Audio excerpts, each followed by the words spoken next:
Chapter 1. A World Divided. The year is 1945. The war is over. Cities are destroyed. Millions are dead. But peace? It is fragile, uncertain. The world should be safe now, but it is not. In the East, the Soviet Union grows stronger. It controls Poland, Czechoslovakia, Hungary. More countries fall under its power. The Red Army stays. It does not leave. Some call it liberation. Others call it occupation. In the West, fear spreads. The Soviet leader, Joseph Stalin, is powerful and unpredictable. His army is the biggest in the world. His influence stretches across Europe. What does he want? How far will he go? No one knows. Leaders in the United States, Britain, and France meet. They talk. They worry. They argue. We need to stop Soviet expansion, they say. But how? They remember the war. They remember Hitler.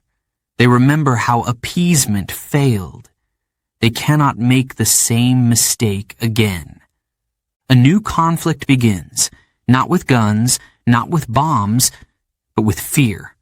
The Cold War. Two sides, two ideologies. Democracy in the West, communism in the East. There is no middle ground. The world is divided. Then, in 1948, Berlin. The city is in crisis. The Soviets cut off all roads. No food, no supplies.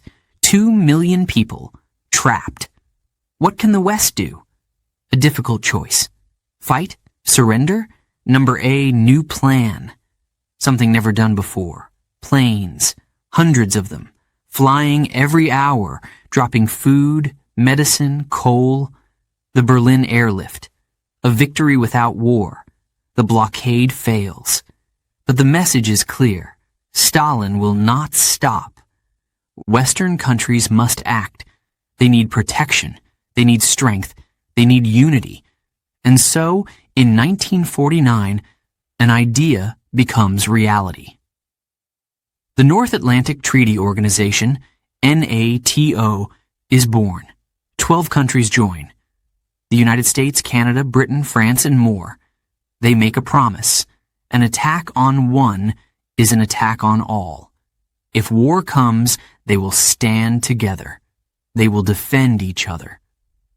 But the Soviets, they see NATO as a threat. They build their own alliance, the Warsaw Pact. The division is complete. Two sides, two armies, watching, waiting, preparing. Tensions grow. The arms race begins. The Soviet Union builds nuclear weapons. The United States responds. More bombs, more missiles. The world is in danger. A mistake, a misunderstanding, could mean the end of everything. And yet, NATO stays strong. It does not attack. It does not start a war. It stands as a shield, a wall against Soviet power. Some believe NATO will keep the peace. Others fear it will only delay the inevitable. For now, the world is quiet. But the Cold War has only just begun. Chapter 2. The Cold War begins. The war is over, but peace does not come. A new battle begins, not with guns, not with bombs, but with power, control, and fear. The world is split in two, East and West. One side follows democracy. The other follows communism. The fight for influence begins. In Eastern Europe, Soviet tanks roll through the streets. Soldiers march, governments fall. One by one, countries come under Soviet control. Poland, Czechoslovakia, Romania, Hungary. Stalin's grip tightens. There is no escape. Leaders disappear. Newspapers print only what the government allows. People whisper in fear. The Soviet Union is growing, unstoppable. The West watches. Leaders in Washington, London, and Paris are alarmed. We cannot let this continue, they say. But what can they do? No one wants another war. The memory of World War II is too fresh, too painful. The world is still rebuilding. Cities are still in ruins. Families are still mourning their dead. Another war would be unthinkable. And yet, war seems close. Too close. In Germany, the tension reaches its peak. Berlin, once the heart of the Nazi Empire, is now a divided city. The West controls one half. The Soviets control the other.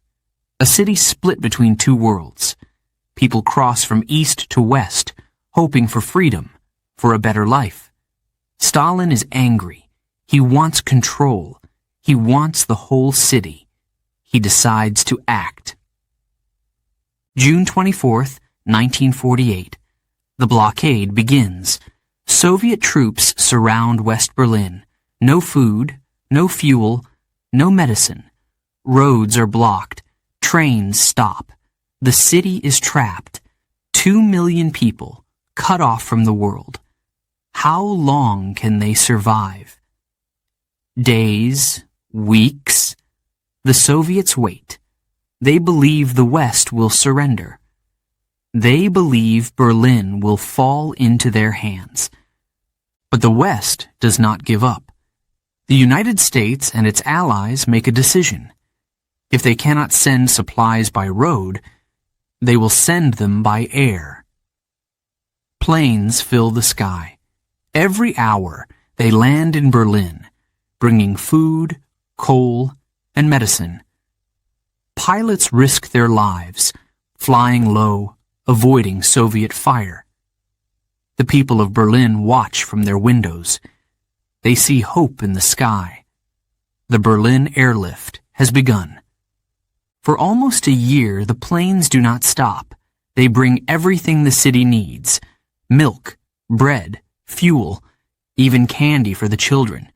The Soviets try to stop it. They threaten war. But NATO stands firm. The world watches. The world waits. Then, May 12, 1949. The blockade ends. The Soviets back down. They have failed. West Berlin survives. It is a victory for NATO, a victory for the West. But the danger is not over. Stalin is furious. He sees NATO as a threat. The West sees the Soviet Union as an enemy. Both sides prepare. They build armies. They build weapons. And then they build bombs. Nuclear bombs. The most powerful weapons the world has ever seen. The United States has them first. But in 1949, the Soviets test their own. The world changes forever. Now, war is not just about soldiers and tanks. Now, war could destroy everything. One bomb, one mistake, the end of cities, the end of nations, the end of life. Tensions rise. Both sides want power. Neither side wants to be weak. But no one dares to attack. The fear is too great. The cost is too high. And so, a strange kind of war begins. A war without battles. A war without front lines. A war of spies, secrets, and silent threats. The Cold War. The West and the East watch each other closely. Who will act first? Who will make the next move? The Cold War is just beginning, and no one knows how it will end. Chapter 3. The Soviet Threat. The world is changing, and it is changing fast. The United States was once the only country with nuclear weapons, but now The Soviet Union has them too. The balance of power shifts. The West is no longer safe. One bomb, one decision could destroy everything. Fear spreads across Europe. Governments prepare for the worst. Underground shelters are built. Schools teach children how to hide under desks. Sirens are tested. The message is clear. War could come at any moment. But this war will be different. It will not be fought with tanks and soldiers. It will be fought with weapons so powerful that no one can win. The arms race begins. Both sides rush to build more bombs, bigger bombs, deadlier bombs. The United States builds the hydrogen bomb. The Soviets follow. Submarines carry missiles beneath the ocean. Planes fly higher, faster, ready to strike at any time. The numbers grow. Hundreds of bombs, then thousands. Enough to destroy the world many times over. But something strange happens. The more weapons they build, the less likely they are to use them. Both sides understand. If one attacks, the other will strike back. No one will survive. This idea has a name: mutually assured destruction. A frightening balance. A world held together by fear. NATO must act. But how do you stop a war without starting one? The answer is deterrence. Show strength. Show power. Make the enemy afraid to attack. NATO places missiles in Europe, close to Soviet borders. Troops move. Bases are built. The message is clear. We are ready. The Soviets do the same. They build their own alliance, the Warsaw Pact. Eastern Europe becomes a fortress. Walls are built. Borders close.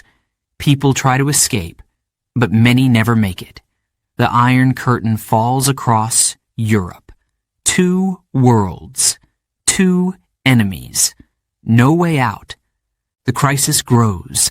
Tensions rise. In 1956, Hungary rebels. People march in the streets. They demand freedom. They demand change. The Soviet tanks roll in. Gunfire, smoke, screams. The world watches. But NATO does nothing. The risk is too high. One wrong move could start World War III. In 1961, another crisis. Berlin. People flee from east to west, searching for freedom. The Soviets want to stop them. The answer? A wall. A wall of concrete, of guards, of guns. Families are torn apart. The West protests, but the wall stays.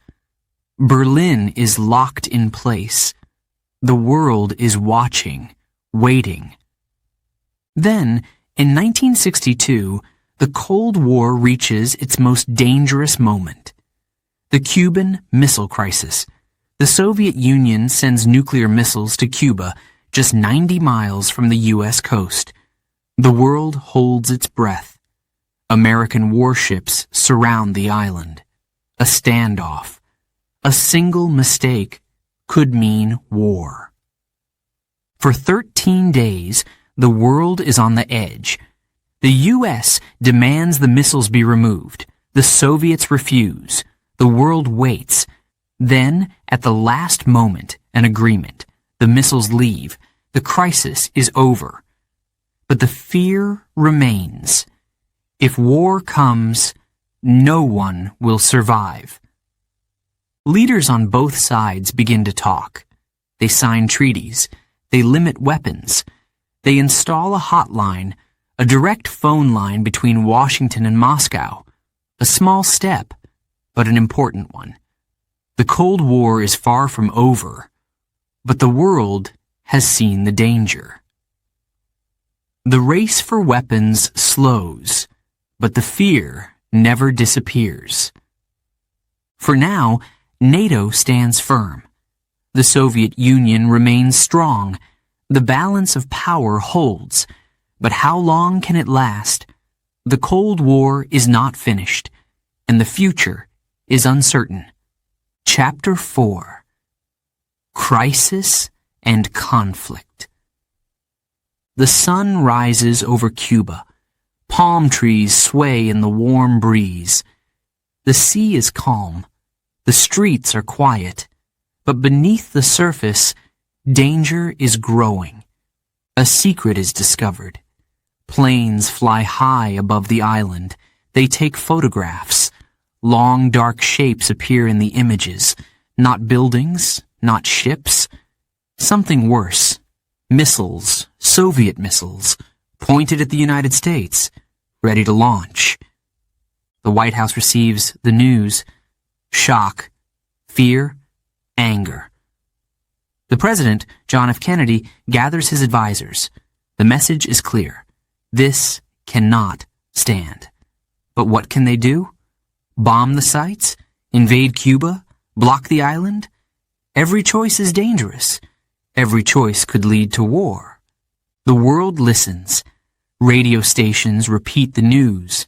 Newspapers print bold headlines. Television screens show maps with red circles. Miami, Washington, New York, all in range. The Soviet Union has gone too far. The United States will not back down. Kennedy speaks to the nation. His voice is calm, but the words are sharp.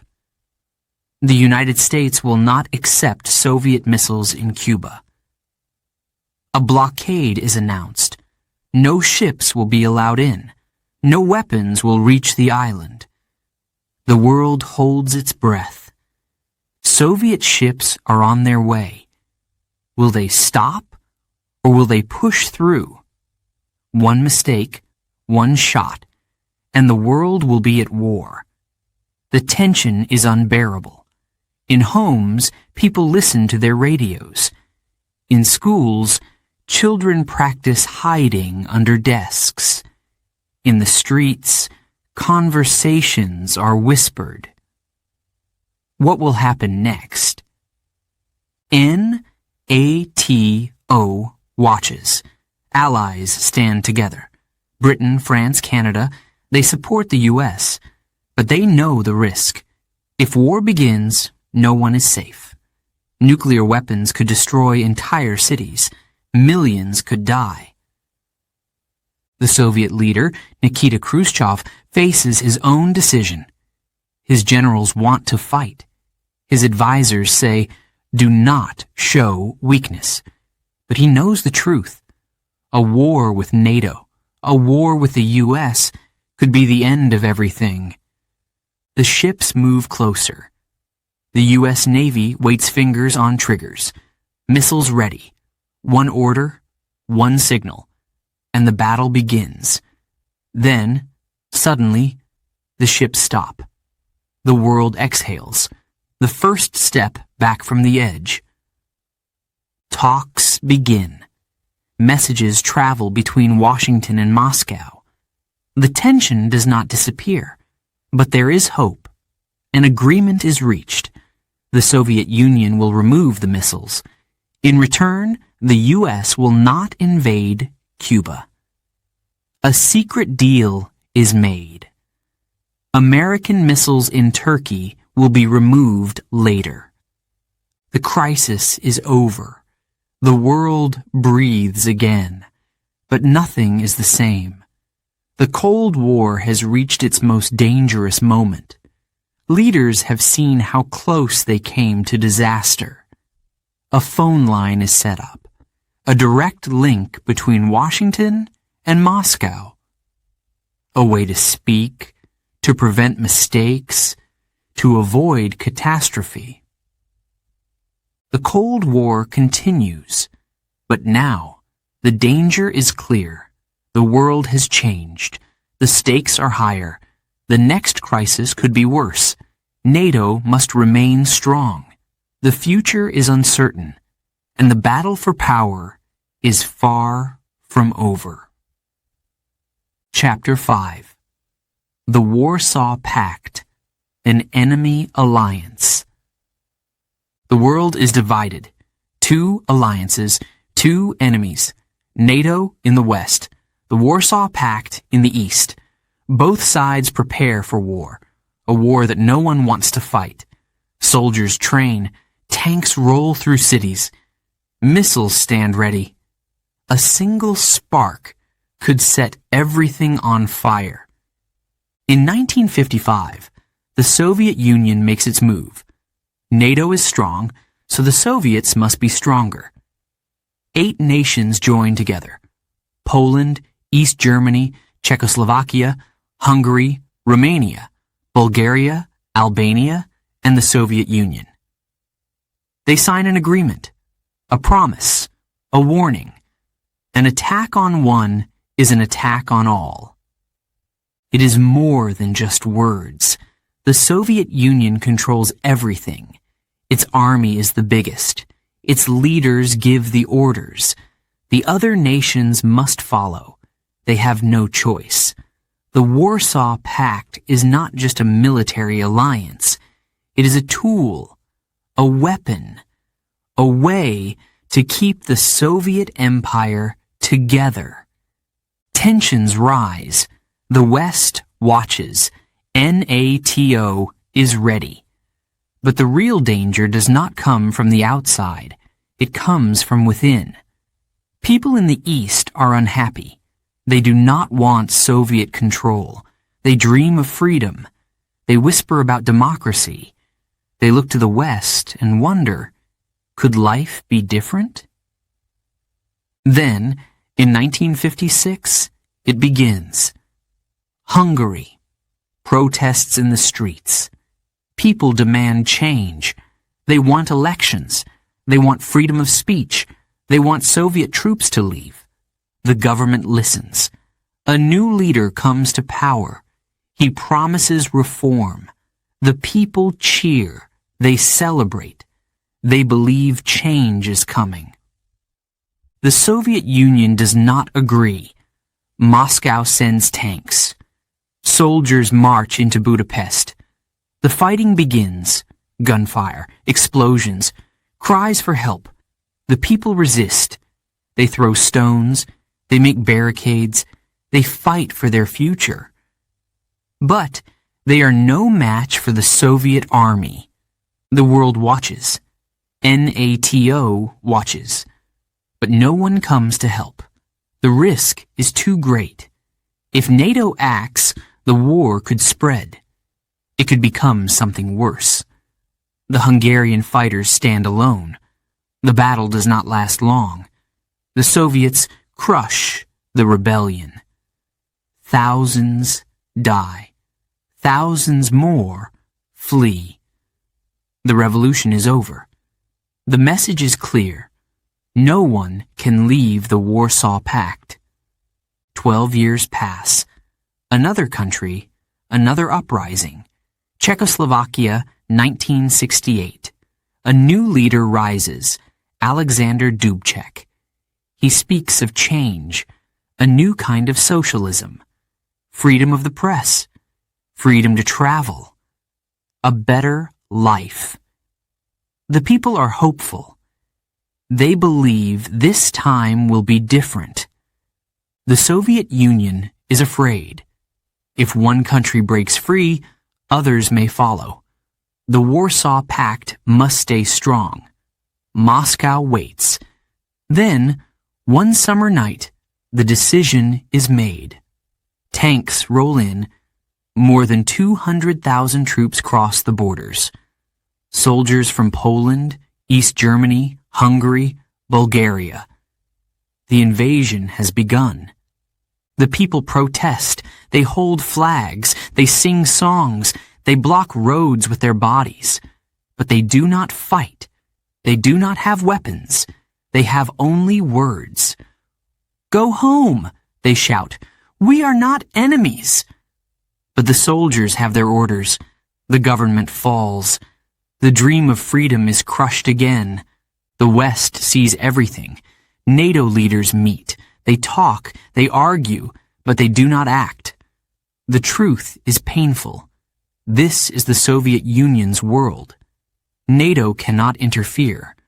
The Cold War has rules, unspoken but understood. The East belongs to the Soviets. The West belongs to NATO. Neither side can cross the line. For the people of Eastern Europe, hope fades. They know now, no one will come to save them. The Iron Curtain is strong. The Warsaw Pact will not break, not yet. But the dream of freedom does not disappear. It waits. It grows.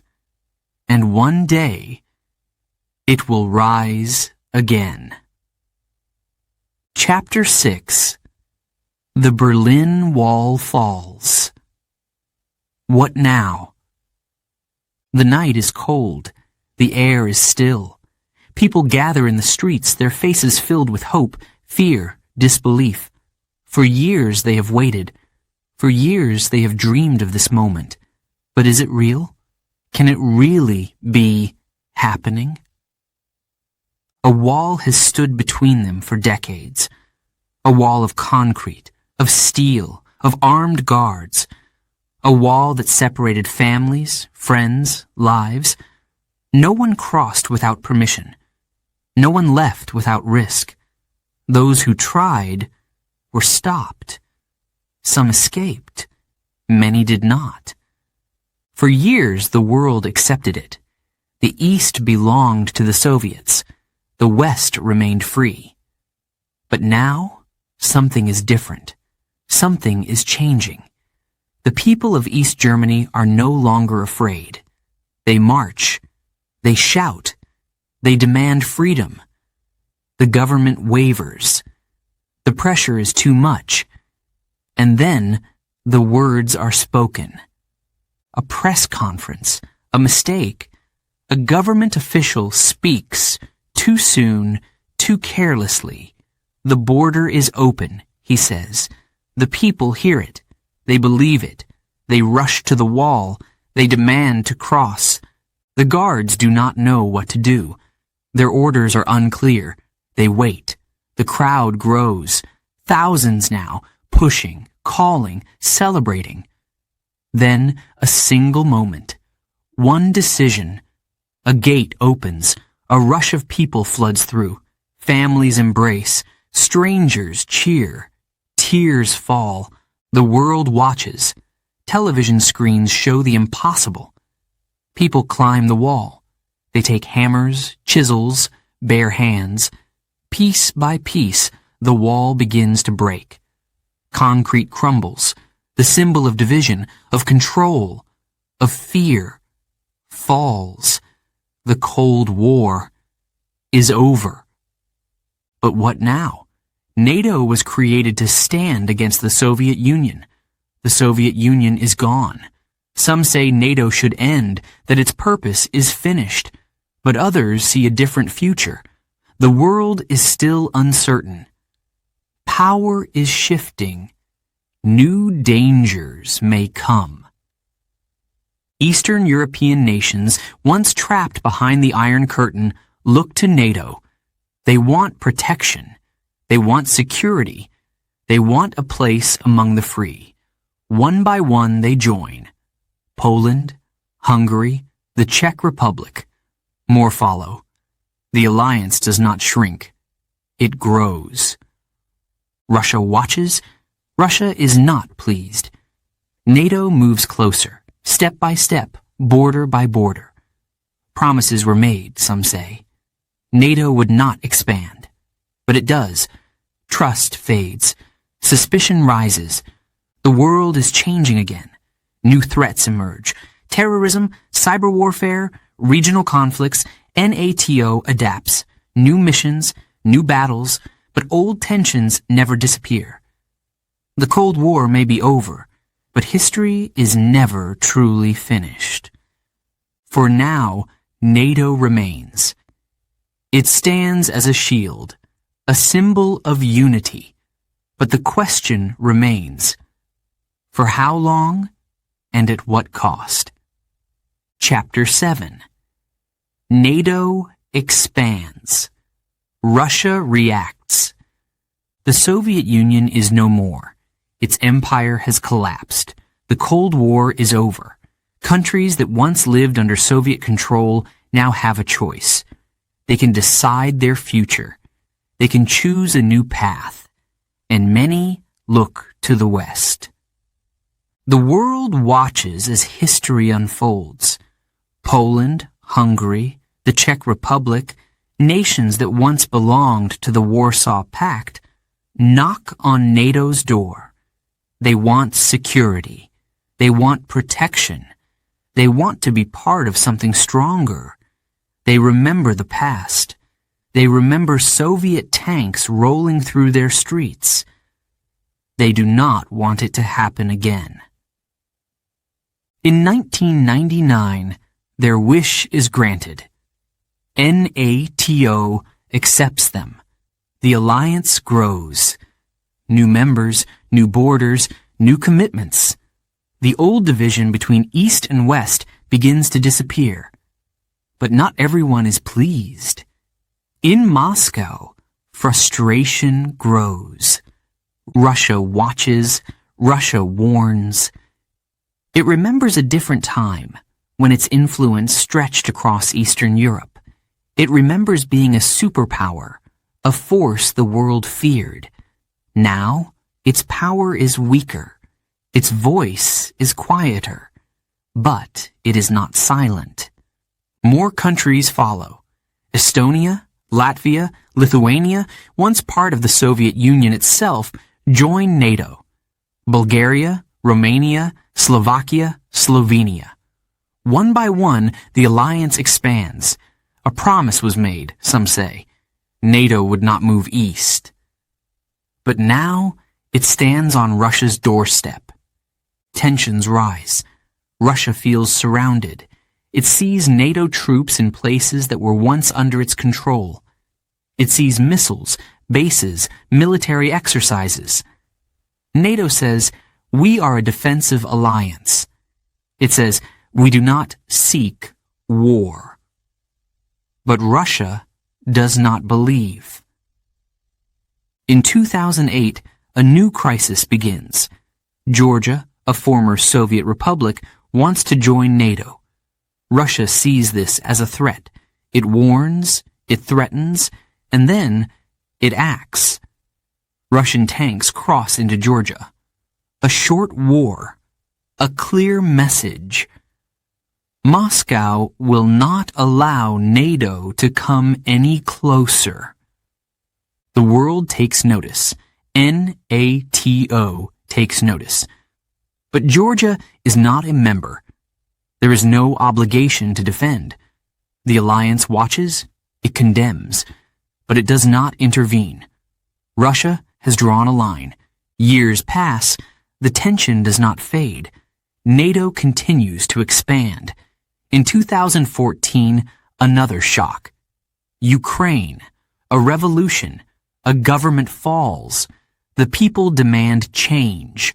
Russia sees danger. A new government in Ukraine leans toward the West. It speaks of NATO. It speaks of Europe. Russia does not wait. Its soldiers move. Crimea is taken. The world reacts with anger, sanctions, diplomatic warnings. But Russia does not turn back. It secures its position. NATO responds with troops, military exercises, promises of support. But there is no war. Not yet. The question remains, how far will NATO go? How far will Russia go? The Cold War is over, but the conflict is not. The past is not forgotten. The future is uncertain, and the balance of power is still shifting. Chapter 8. September 11th and a new kind of war. The morning is quiet. The sky is clear. People go to work, drink their coffee, make plans for the day. Life moves as it always does. But in an instant, everything changes. A plane appears in the sky, too low, too fast. Then impact, fire, smoke, confusion. A second plane follows. The world realizes this is not an accident. This is an attack. The twin towers burn. People run. Chaos spreads. Then, another plane strikes the Pentagon. A fourth crashes into a field. Thousands are dead. The world is in shock. The United States is wounded. Fear grips the nation. Who did this? Why? Questions race through every mind. The answer comes soon. A terrorist group, Al-Qaeda, hiding in Afghanistan, led by a man the world now knows, Osama bin Laden. The U.S. prepares to respond, but it is not alone. NATO watches, and then something historic happens. Article 5 of the NATO Treaty is invoked. The rule is clear. An attack on one is an attack on all. The alliance stands together. The mission is clear. Find the enemy. Stop them. The war in Afghanistan begins. Bombs fall. Troops land. The Taliban, the group that protects Al-Qaeda, is strong. But NATO is stronger. Cities fall. The enemy retreats. It seems like victory is near. But this war is different. It is not against a country. It is not against an army. It is against an idea, a network, a hidden enemy that does not fight in the open. Months pass, then years. The battles continue.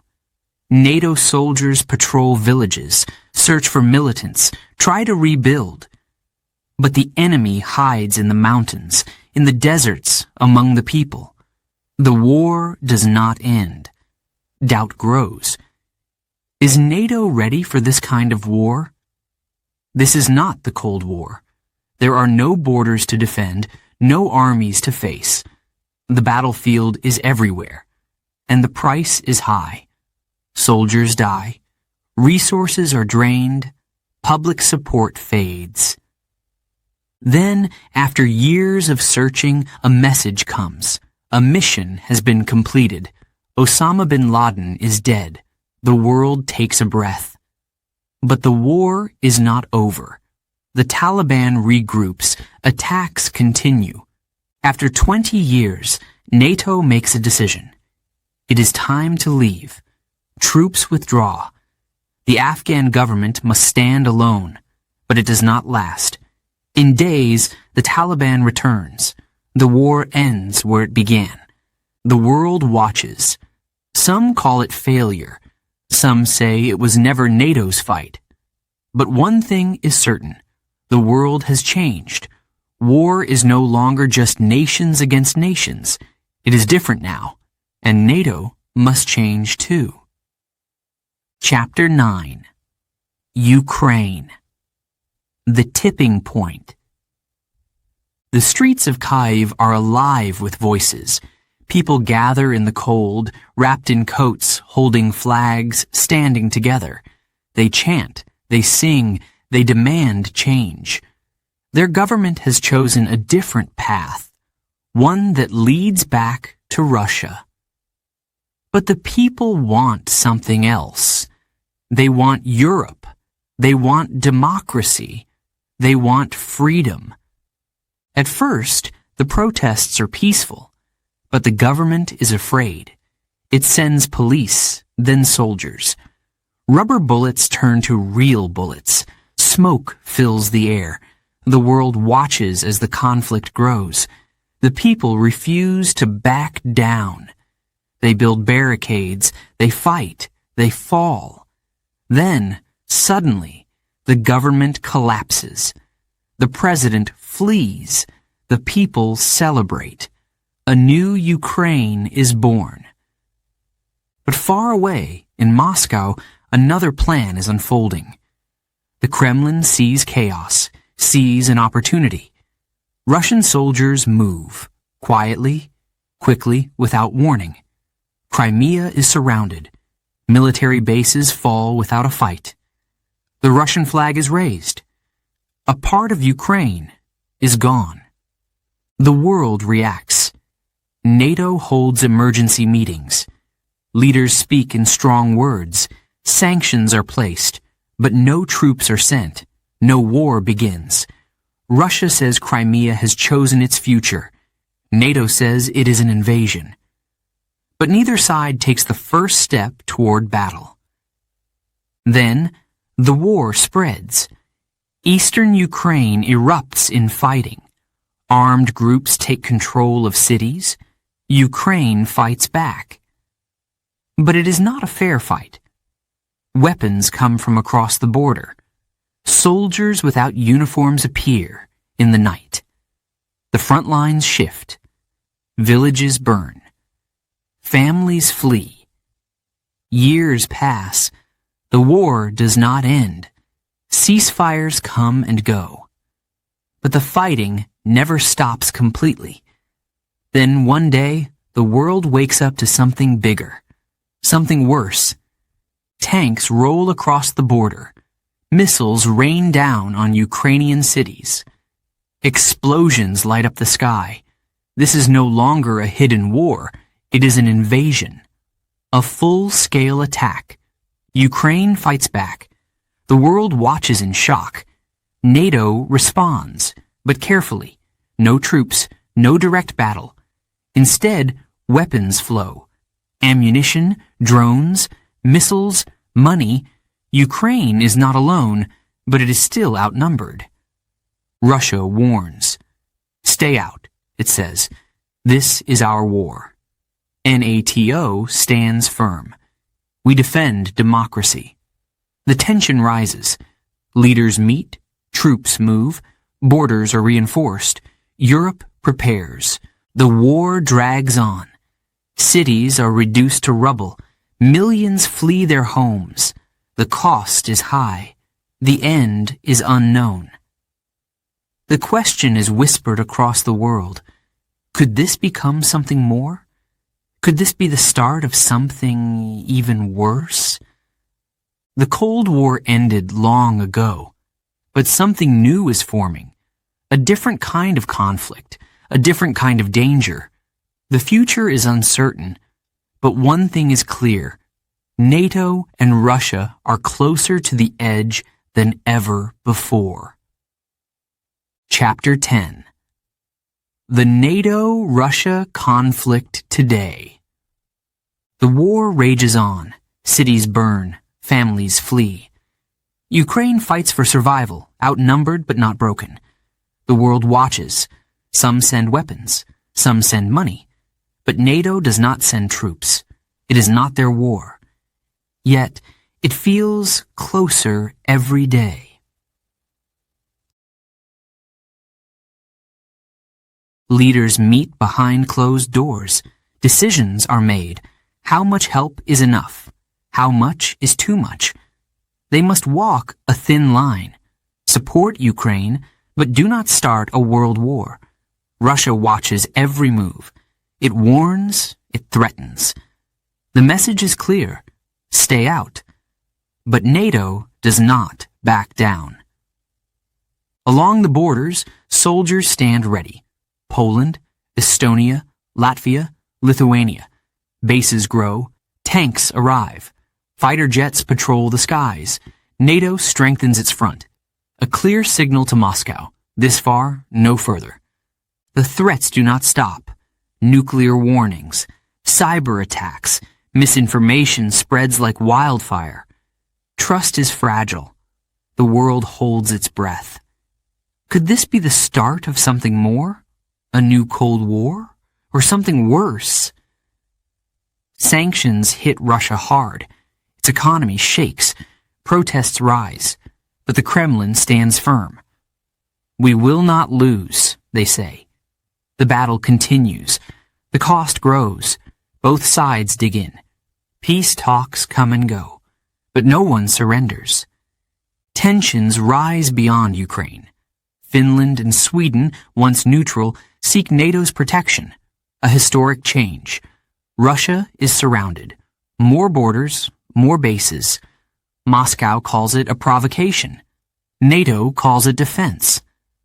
The divide grows deeper. The world is different now. It is no longer just NATO and Russia. China watches closely. Iran, North Korea, silent but waiting. Alliances shift. A single spark could light a fire, and once it begins, no one knows how it will end.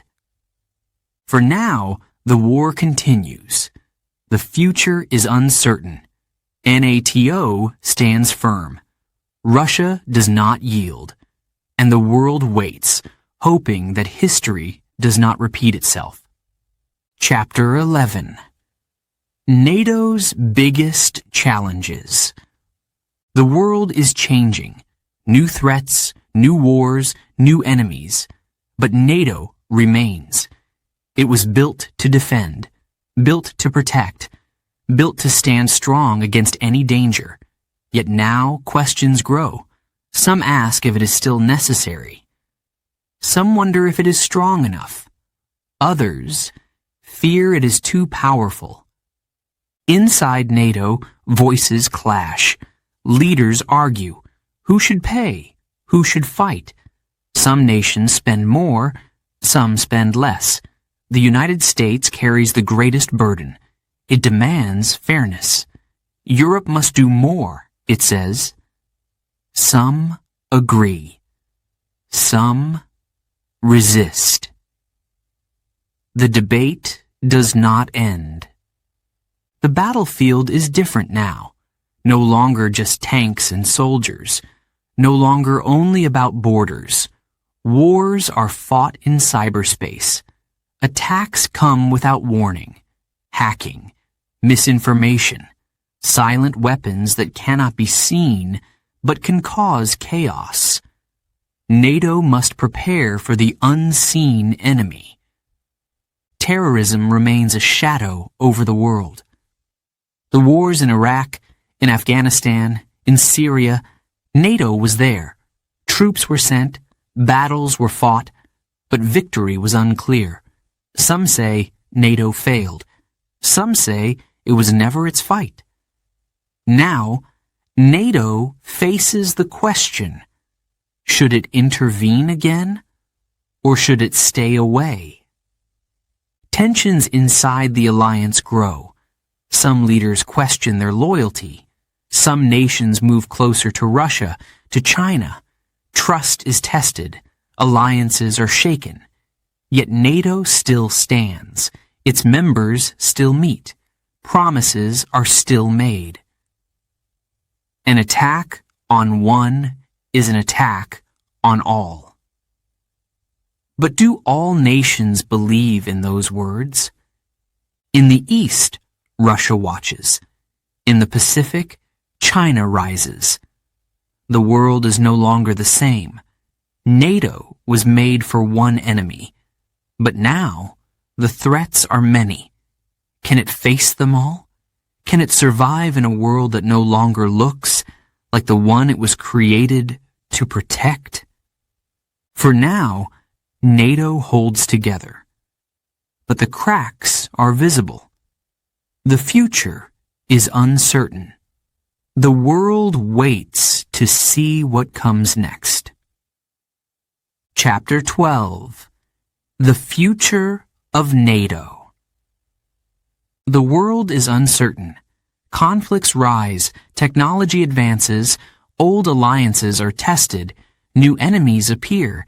The question is no longer just about war. It is about power. It is about survival. NATO was built for the past. But can it face the future? The alliance stands at a crossroads. Some say it must grow. More countries, more strength, more unity. Others say it must change. Focus less on military force, more on diplomacy, intelligence, and new technology. The battlefield is no longer only land, air, and sea. Now it is cyberspace. Satellites, artificial intelligence. The fight is silent, invisible, unpredictable. In Eastern Europe, Russia remains a threat. Its war in Ukraine has shaken the world. NATO responds with weapons, with sanctions, with military presence. But the war drags on. It is a test, a warning. If Ukraine falls, who is next? The Baltic states? Poland? The question lingers. NATO must decide how far it is willing to go. Beyond Europe, new challenges rise. China grows stronger. Its military expands. Its influence spreads. NATO was made to counter Russia. But can it also stand against a rising China? Should it? Some members say yes. Others hesitate. A shift in focus could mean a new kind of Cold War. Inside the alliance, there are cracks. Some countries question their place. Some leaders doubt NATO's future. Trust must be maintained. Promises must be kept. If one nation falls, will the others stand? The world is watching. Enemies are waiting. A single moment of weakness could change everything. The future of NATO is not only about war. It is about peace, about diplomacy, about cooperation. Can it prevent conflicts before they begin? Can it adapt before it is too late? The answer is unclear, but one thing is certain. NATO's story is not over. The next chapter is still being written, and the world will be watching.